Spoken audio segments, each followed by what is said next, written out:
guys, welcome back to Princess Mom channel. How you guys doing? Hope you guys are having a lovely weekend. Good morning, good afternoon, good evening, according to where you are watching me from. Okay, let me show you how I make this onions egg sauce. So this sauce is really good. I love it so much. So I'm going to use 10 pieces of eggs and 1 yam, 1 tomatoes and 3 onions.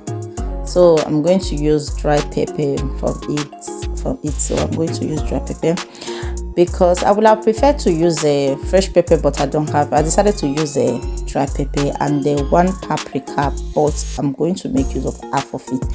And then my salt, my Maggi, my groundnut oil. So those are the things I'm going to use for this onions egg sauce.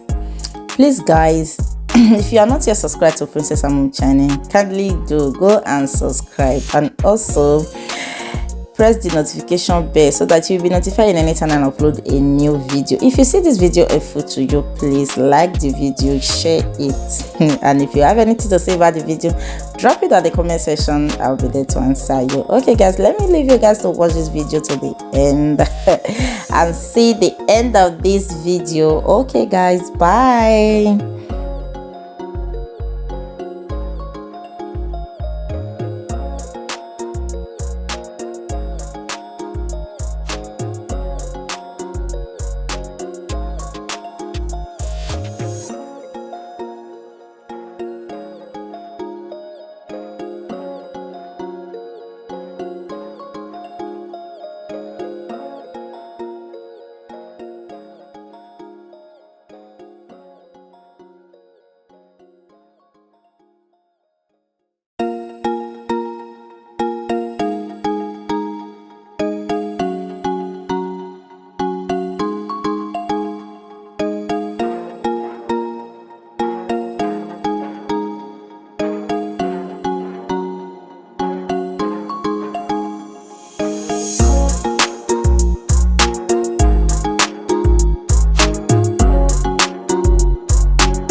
Okay, my people, this food is yummy. Go and try this onion egg sauce. Go and try it out. Okay, guys, thank you so much for watching. See you in my next video. Bye.